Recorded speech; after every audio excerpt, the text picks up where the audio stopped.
the last but not least is Dr. Giyosudin Nurov from International University of Tourism and Entrepreneurship of Tajikistan.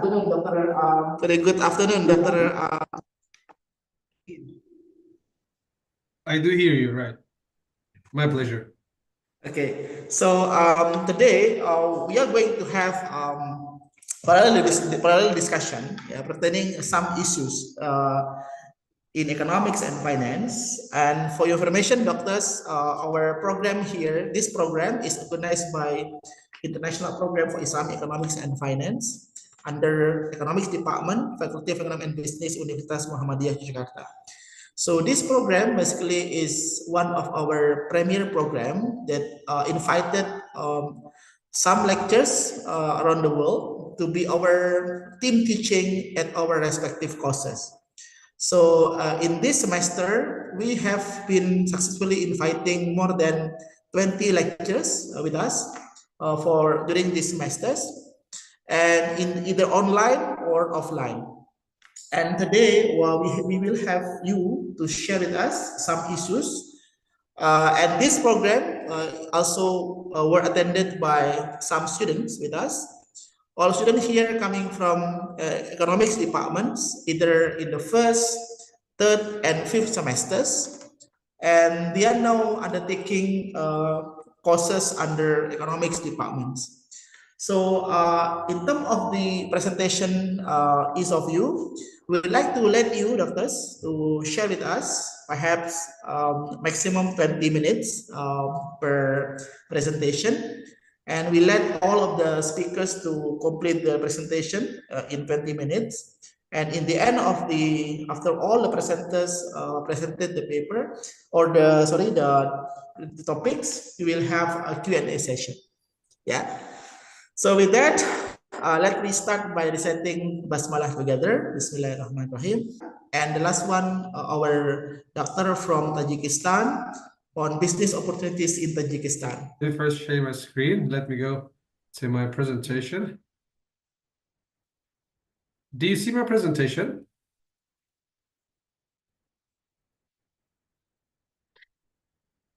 Okay, okay. I can see it now. Clear, please. So without further ado, I would like to start my presentation just as quick as possible. Sorry, I got a flu. I caught cold actually. That's why I beg your pardon if I don't continue well. So first of all, I would like to actually present my honest and sincere gratitude towards the organizers of current event, especially to Dr. Dimas for having us and people around the world right now, especially students and lecturers. And I would like to say my salam alaikum to people of Indonesia, Malaysia, and those who are watching us. So without further ado, let's get started. My name is Giyosudin Nurov. R stands just R from epiglottis. Nurov is my surname. It is Russified surname from the Soviets, from Russians. But anyway, you can call me Giyosudin Nurzov. Sorry. So I will have been talking about the business and investment opportunities in Republic of Tajikistan. First of all, yeah, I forgot to say where I work. I work for International University of Tourism and Entrepreneurship of Tajikistan, Institute of Tourism, Department of Tourism Business, Recreation and Hospitality. Since my department is just business, that's why I do my best to enlighten students, especially in a very effective way. So let's move forward. I would like to give a brief information before knowing about the country where potential investors are going to invest. I would like to give them a brief geographical information. For those who are actually familiar with just the history, you might know the geographical location of Tajikistan. As you know, Tajikistan was part of USSR, Union Soviet of Socialist Republics. from 1929 until 1991, until the collapse of USSR. So when you look at its location, probably you see my screen here. Okay, here you see we are located in the Central Asia, which we share borders with 4 strategic neighboring countries. So exactly, we are located in southeast of Central Asia. So we share borders with China here, the east, okay, and then in the west north with Uzbekistan here. You see here Uzbekistan, and of course in the north here you see Kyrgyzstan, and of course in the south with Afghanistan. Afghanistan is the country which we share the longest border with, and territory is 142,000 square kilometers, and a population of around 10 million people. So compared to Malaysia, Indonesia, and Turkey, it's not such populated country. So the capital city is Dushanbe here, you might see. And it's made up of 4 administrative divisions. Okay. So first, which is located in the north, we call it Surd region. The one which is located here, so here I wrote in Russian, so Gorno-Badakhshan Autonomous Oblast, we said mountainous Badakhshan Autonomous Region here, which we share border with China and with Afghanistan here. So there's little corridor, tiny little and long corridor of Vakhan corridor, which is quite strategic for both Afghanistan, Pakistan, and also Tajikistan, and of course China. And we have Khatlon region in the south. And here around Dushanbe city, we call it districts of Republican subordination, which we Tajik call it Noyahoy Tobey Jumhuri. So we speak Tajik language. I mean, state language, official language is Tajik language, but due to Russian language hegemony, I would say, so not some people might not be happy with the word I say hegemony, but it is with the Russian language hegemony. We use Russian language as a business language, of course. So it's normal when you go in the street of Tajikistan, you see people speaking Russian. So that's normal. So we use currency. We say Tajikistani somoni. We say Tojik somoni. Briefly, we say TJS. Now, as you see, there is no, because we look at it in the Central Asia, we don't have direct access to the sea. We don't have any sea access here. So to some people, it might see a disadvantage. But apart from that, it also advantage because we share border with one of the, I would say, the top product producing country, China, which is quite strategic. That means when you import some goods from China, there's actually no long distance to Tajikistan. You import from here and take it here, right?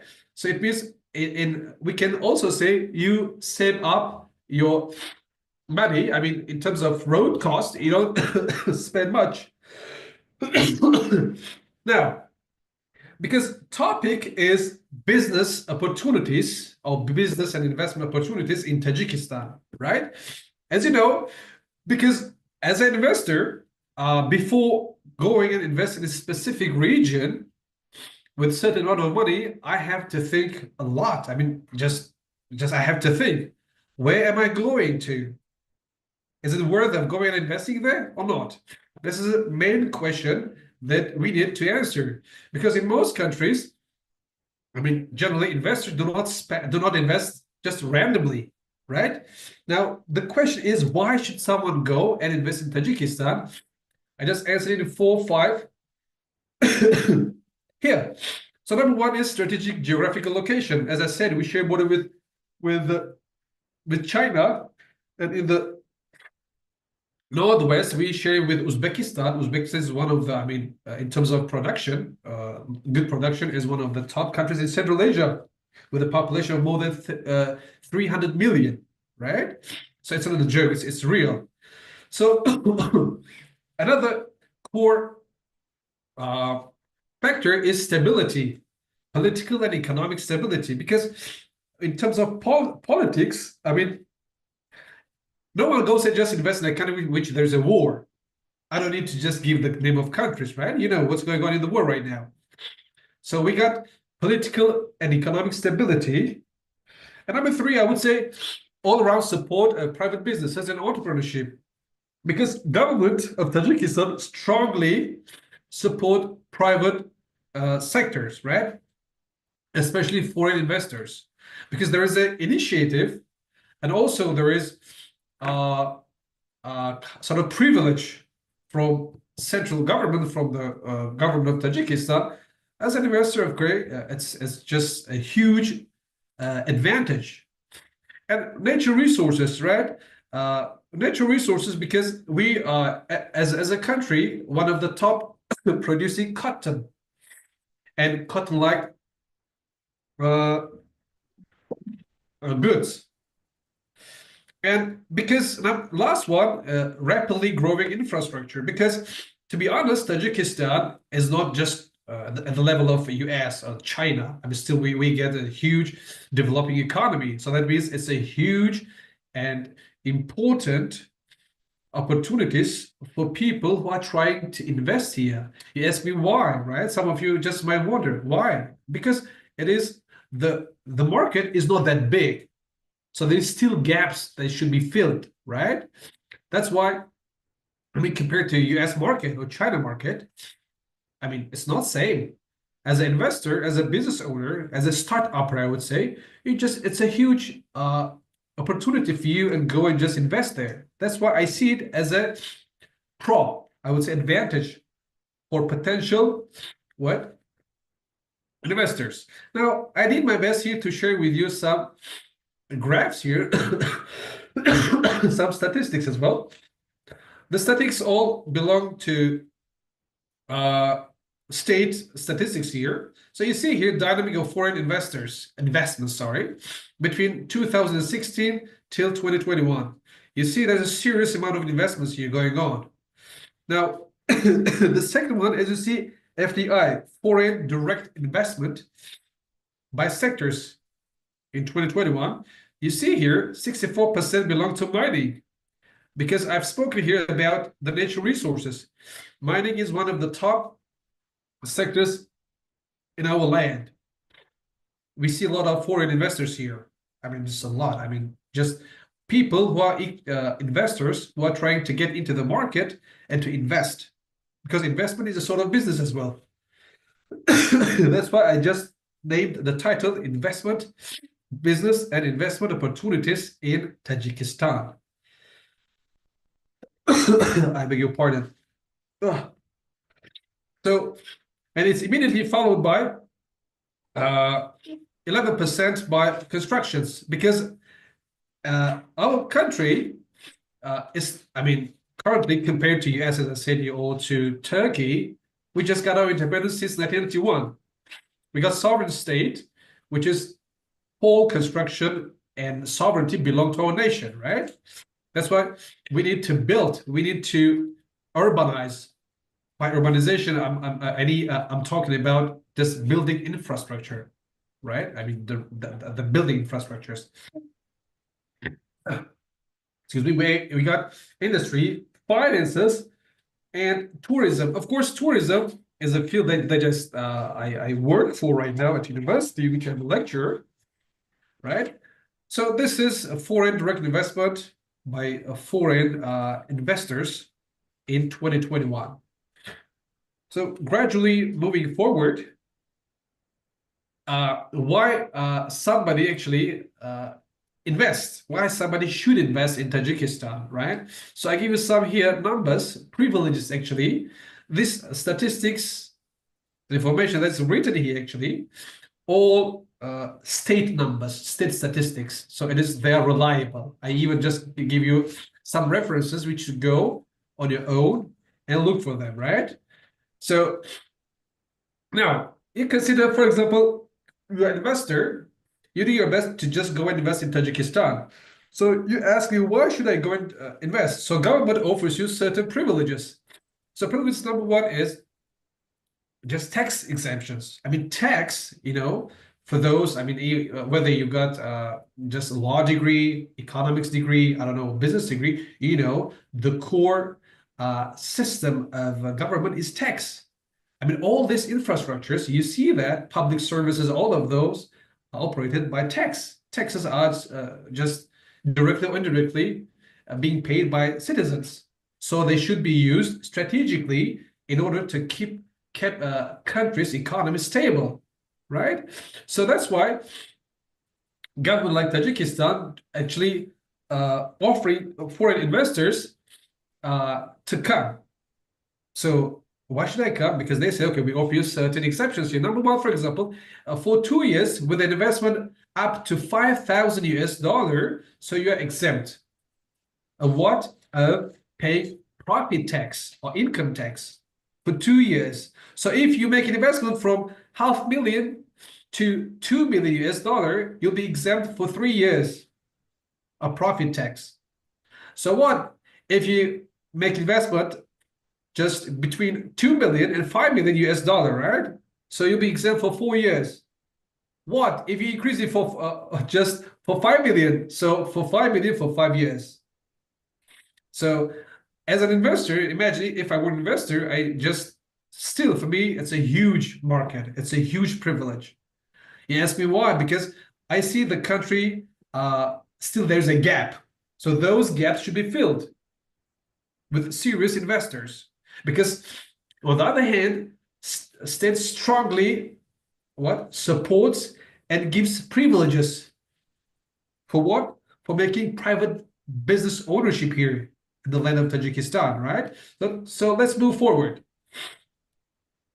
Now we have certain industries or certain sectors that made up of core factors within any country globally.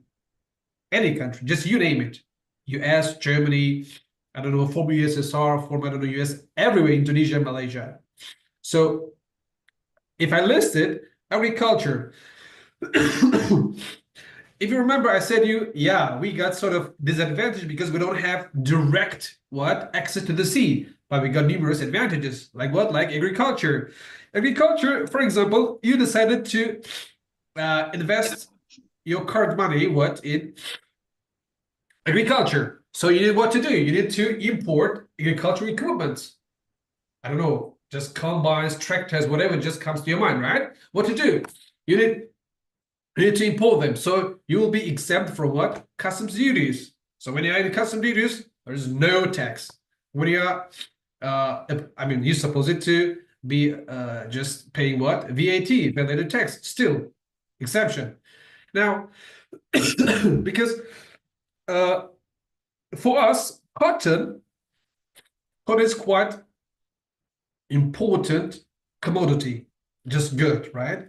So that's why cotton fiber is one of the top exporting product in Tajikistan. So state still says to you, so do your best, export as much as you can, so you'll be exempt from what? From paying the tax. Just whatever comes to your mind, cotton fiber, cotton yarn, even raw cotton. Now, so wheat, wheat, there's no, I mean, for people like Central Asia inhabitants, I mean, we love wheat so much. We use it on a daily basis. Just me, myself, I know sometimes it's unhealthy, but still it's inevitable not to be eating or consuming wheat on a daily basis. So state says to you, okay, now do your best to import or export or to have some activity through just wheat. So still you'll be applied 10% rate. Now, whatever comes to delivery of its processing, whatever comes to your mind, because Tajikistan is heavily country which depends on agriculture. Can you imagine 20%, 23% of our GDP is agriculture? 23% is agriculture. Now, 70% of the jobs which is available is provided by agriculture. And 25% of our economic experts or exports still what? Agriculture. So agriculture is one of the leading sector in Tajikistan. Industry, because industry, maybe someone text me, no, from chat. Okay, right. All right. So the same thing could be applied for industry, right? So in industry, whatever comes to your mind, like leather, wool, raw silk, other agricultural raw materials, still there will be exemption from your profit. So there is no profit, and there is no tax from your profit, whether it comes just a VAT, profit tax, road tax, customs duty. When it comes to precious stones, jewelries, and jewelry likes stones and products, still the same application is being applied. Okay, let's move forward. Medicine, same thing. Medicine is vital in every country. So medical and pharmaceutical products, equipments, still no tax is applied. So still there's exemption. When it comes to power energy, by power energy, we mean actually HPP, hydropower plants, because hydropower plants, generally the electricity is generated from HPP in our country and in the countries which they are rich in water, right? That's why all the people who are actually attempting to construct HPPs, they're exempt from value-added taxes, tax roads, profit tax, and things like that. Okay, import of equipment as well, tourism as well. Tourism, because Tajikistan is one of the countries which is not so well known for tourism. I don't know why, but for tourism as well. I mean, when you have your own startups as a tourism and a tour agency, still you're not.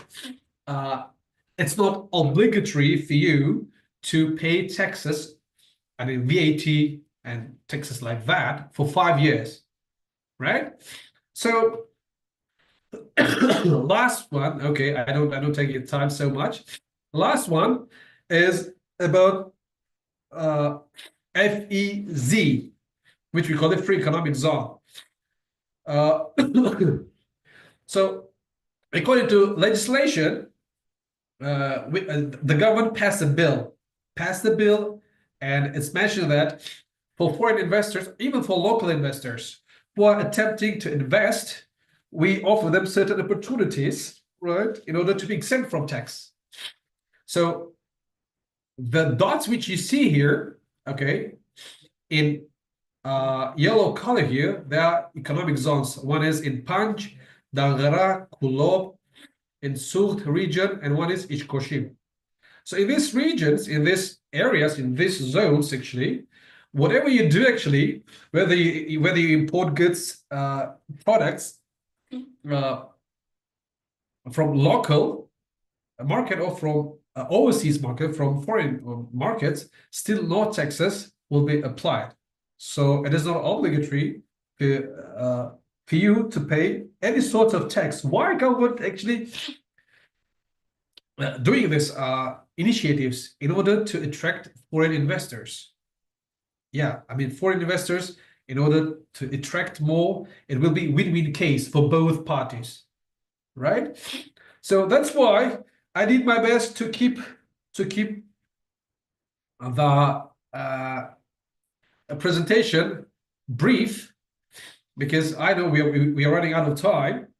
So this is the end of my presentation. We got here some references, all state statistics references. They are reliable. For those who are eager to go and look further, please do your best and look for these references.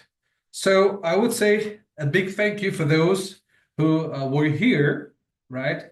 Because I can't continue further, and this is the end of my presentation. If you got any question, please do your best to text or just ask. And thanks again. That's it for me. Thank you. Thanks so much. Thank you. Thank you very much, Dr.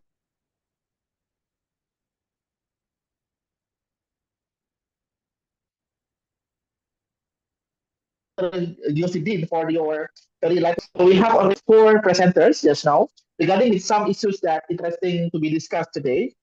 So I would like to open the floor to raise a question. But before that, you can also raise your hand before you would like to ask. And also you can also put your question in the chat box if you feel that you are more convenient to put it in the chat box. Please, dear participant, you have any concern? You have any other question, please? My question is like, we know that in the last couple of years, USA also have been facing a lot of problems like economic crisis, like inflation and etc. So now, since he's like giving threat to like a lot of countries, is maybe there is a like it will affect the foreign investment. Maybe there will be a reduction of foreign direct investment, or like there will also be more inflation if they impose more tariffs on the foreign goods. So is it really, my question is like, is it really effective for USA to do this kind of threatening to other countries? I just want to know the speaker's opinion. Thank you. Okay, thank you, madam, for the very the answer. Okay, please, doctor, is yours. Probably, I would say one of the one of the most challenging obstacles, I would say, or I don't know, which is faced frequently, might be adaptation of this region, because, as I said, the government is fully supporting potential foreign investors. I don't see because like US, we also have another currency hegemony, which is a Russian ruble. I don't see it as a challenge. It's more than that. It's just a huge advantage for foreign investors, which could also have a link to invest in Russia as well. So if I can compare, for example, in our country, we get Russian and also US currency hegemony. Honestly, I don't see any challenges because I can't go further. If I go further, it would be kind of inaccurate information. So I do my best to abstain from this sort of dialogue. I don't see, frankly, I don't see any challenge by far. Maybe in the future, I don't know. But as of today, I don't see any challenge that foreign investors might face here. Thank you, Doctor. Okay, thank you, doctor. Because you said in the earlier presentation that even though Tajikistan has a very large resources, but you questioning yourself why no investors, no tourism, very growing over there. So therefore, I'm questioning myself. So what actually the barriers, so that the Tajikistan is not that growing in terms of the tourists, in terms of the maybe investors, quote unquote, doctors. That's my concerns. Oh, huh. Okay, Doctor. I would like to answer this just briefly. Maybe because of PR, I would say, lack of effective PR marketing from state, probably. Because when you look at other countries like Saudi, like Uzbekistan, and other countries, they are doing good. I mean, in terms of making a country just well known, in terms of just attraction sites. I don't see it. I'm not telling that the government of Tajikistan is not doing anything. I mean, they're doing good. But when you compare Tajikistan to other countries, you say why people are not that aware of the presence of Tajikistan compared to other countries, like post-Soviet countries, like, I don't know, Estonia, Lithuania, countries like that, because they are part of the EU, and EU, as you know, one of the strongest union in the world. So I see that it is because I don't see it as a challenge, and I don't see it as a sort of problem. Maybe we could have done better, or maybe we could better in order to promote our country in terms of tourism, so people can come and spend their time there, here, I mean, our motherland. Okay. Okay, thank you, doctors. Any other response, question, concern from the audience, please? I'd like to call upon here our international students. We have Brother Ramzi Dean. Anyone have questions to our doctors? We have also Brother Beller from Africa. And also we have also Brother Zidan from Yemen. Maybe you have any question to him or to our speakers?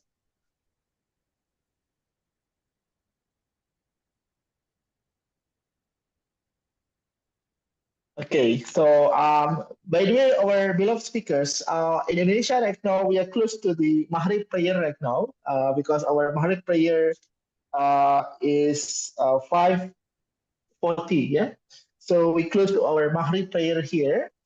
But here we have one question, Dr. Gwesidin, from our students. Yeah, could you please just respond, Dr. Short? Is it sensible, right? Yes. Are there any studies on brand cities in Tajikistan? Or maybe Brother Ahmed, could you please raise your question directly? Maybe. Yes, I know Dr. Ahmed Akalan. Actually, we are Oh, close friends. Yes, okay. from Turkey. Okay. I'm sorry, Doctor. Doctor. So greeting from Indonesia, Doctor Ahmed. Okay, please. Is this question to you, Dr. Gisiddin, or to other speaker? Oh, probably to me because it's in Tajikistan. Probably. Okay. Yeah. Probably. Okay, Dr. Ahmed and Dr. Dimas, because in Tajikistan, I mean, which I'm not that happy with, but maybe it changes from person to person. In Tajikistan, we have strong studies. Most of them are in Russian, unfortunately, as you know from history, because we were together with Russia for almost 9 decades. If you just, sorry, for 7 decades with the Soviet Union. That's why we have important studies, but specifically on brand cities, I didn't find in English yet, but I can't say there is not, because most of studies are here run in Russian language, and some of them are in Tajik language as well. I hope they will be. Maybe I might be one of those players, one of those drivers that have studied on specific topic. And thank you, Dr. Ahmed, for raising this important and effective, I think, delightful question.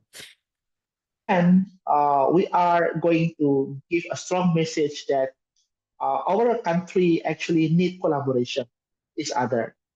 By these collaborative activities, we expect that it could improve our quality of life in our respective countries. And in the end, we would like to have more prosperity for our nation. So therefore, our International Program for Islamic Finance, UM, to invite you all as our guest lecturer today, because we would like to learn from you all about how we can collaborate more in the future, not only just in terms of the teaching program, hopefully, maybe by other activities such as research, publication, maybe student mobility, yeah, and also the staff mobility, physical mobility programs in the future. So by that, on the behalf of the International Program for Islamic Finance, Faculty of Economic and Business, UMY, we'd like to express our thanks and appreciation to our distinguished speakers today. And we expect that we could have more activities in the next semester. And also, we are more happy to have you also here at UMY someday, hopefully. And we expect that we would have staff and student mobility in the next semester. So before we end this session, I would like to take picture together, doctors, and with all our audiences. So would you mind to turn your video on, all participants, and also the respective speakers? So before we end this session. So Brother Rizky, would you like to finish the video, please? Okay, so please turn the video on to all of our distinguished speakers and audience. Please, Rizky. Okay. Okay, for the first slide, maybe we have three speakers. So in the first, 3, 2, 1. Okay, and then the second one, 3, 2, 1. Okay, the another one is okay, 3, 2, 1. All right. Okay. Okay. Okay. Okay. Thank you again for all for all. speakers and also the audience. See you next time in our guest lecture series at International Conference on Islamic Finance. Good luck. Distinguished speakers and Out. See you again. again. Assalamualaikum Assalamualaikum. warahmatullahi wabarakatuh. Thank you very much. Okay, bye. Thank you. Thank you, Thank you, Dr. Dr. Thank you, Dr. Abu, Thank Dr. Dr. Aziana. Aziana. Thank you, everyone. Thank you, Dr. Dimas. Thank you. See My you pleasure. again. Goodbye. Goodbye, everyone. Take care. I hope we meet again.